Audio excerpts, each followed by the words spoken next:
I know what you're thinking. Oh wow, look at this lowlife. He can't even get a woman, so he had to pay a woman for her services. Well, I know this isn't much of an excuse, but I work a solid 70 hours a week with only one day off to take care of all my errands and everything I need to get done. Anyways, this isn't a place to criticize or judge me, so I'm going to tell you how I met the greatest woman in my life. Her name is Monica. I was scrolling through all the normal posts. You know, the typical clickbait ones. Young and sexy blonde, ready to make all your fantasies a reality.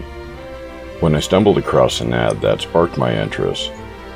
28-year-old woman, here for any time you're feeling down. It wasn't your typical post, so I figured it was a less than average looking girl on the cheap side. I couldn't have been more wrong. To my disbelief, she was absolutely stunning. She had to be the most gorgeous woman I had ever laid eyes on, and she had a very low rate of $100 an hour. It's too good to be true, I thought to myself. With the small shred of hope I had, I decided to contact the number and set up an appointment. She was, to my surprise, available at any time. I decided to meet her that night, and it was the best decision I've ever made in my life. I arrived at the cheap motel she had said to meet her at, and I was already doubting everything and was about to leave. I ended up going inside just to see what the woman actually looked like, and see if it was some type of scam. It was really her, the stunning woman from the post. She looked exactly like the pictures. Hi there, George. It's nice to meet you. Tonight is going to be very special. As a first-time customer, I'll give you 50% off, she said in an eccentric voice. I quickly handed her a $100 bill for 2 hours, since I had already decided I would pay for a full hour. So 2 hours is a good amount of time. I'd really like to get to know a little bit about you, I said. Well, what would you like to know? She laughed. It was the cutest little laugh I'd ever heard.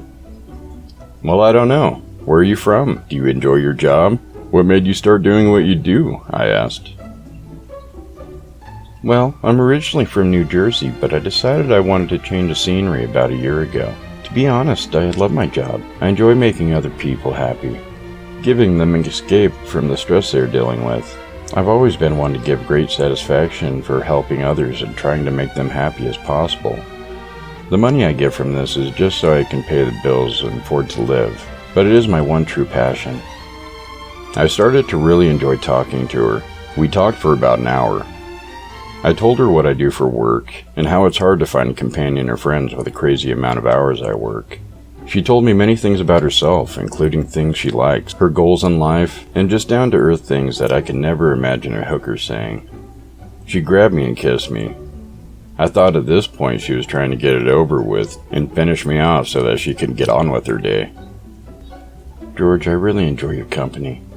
You're not like those other men that just stop by for a quick one and leave without saying a word or giving a tip. Sex is an intimate thing to me. It brings joy to the other person and gives them an escape from reality for a little while. I'm not asking for a huge tip or any praise. Nothing like that.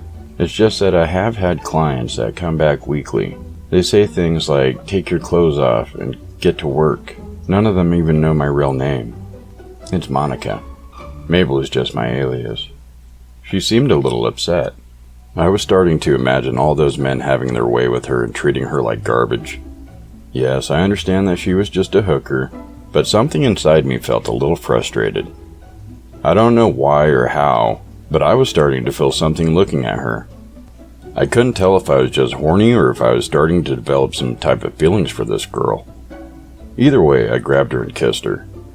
We made out like two high school students. It was amazing. She quickly started taking off her clothes, and I took off mine. Well, I don't need to give you all the graphic details, but I'm sure you know what happened next. My time with her was coming to an end, and even after I finished, I was still interested in her. I was about to leave, and I already wanted to see her again. Thank you, Monica. I had the greatest night in a very long time. I hope that I could see you again sometime. She agreed and said that she would be available to see me anytime I needed her. After a few sessions of seeing her and talking for hours, and every night ending up in the same hot sex, it never got old. I knew I was starting to get strong feelings for this girl. She did in and out calls, so this time I decided I would schedule an appointment at my house. "Oh wow, bringing me to your house tonight. Such a gentleman," she laughed on the phone. I told her that I was excited to see her soon, and she said she would give me a call when she arrived to make sure she was at the right place. She finally arrived and I greeted her at the door and had her come inside. Even in a different setting, we still did the same as every other time. We talked for a long time. I showed her around my house and eventually we ended up in my room sitting on the bed and still talking. Eventually the 2 hours ended and we didn't even have any sexual relations. I know this sounds very weird. I asked her to be my girlfriend and move in with me. I wanted to take care of her. That night she moved in. I got to see her every day. I worked a lot, so I would only get to see her at night or on my day off. I think she missed her job because she would cry every day. I know she loves to make others happy, but now she could focus on making me happy. I'm the only one she needs. I would get angry sometimes, as does every man, and she would cry as I yelled at her. I love her, but sometimes she seems ungrateful. I fed her every day, 3 meals a day. I paid for everything and she didn't even need to lift a finger. We had sex every night and it was amazing. I think she found out that I get more turned on feeling dominant with a woman struggling. She was such a great actor. She even pretended to cry the whole time. I love her. Well, today something very unfortunate happened. Somehow when I got home from work, she wasn't in the basement where I left her. The chains that normally kept her from moving much were broken. I'm so worried. I think she was kidnapped. I don't know what I would do without her. It's driving me crazy thinking about some ruthless man kidnapping her and doing heinous things to her. I actually see police lights outside my house. I don't know how they knew the love of my life was kidnapped from me. I am just very happy the police are here to help me find the monster that stole her from me. I hear banging on the door. I have to go now and give them my report on this crime. I hope they can find her.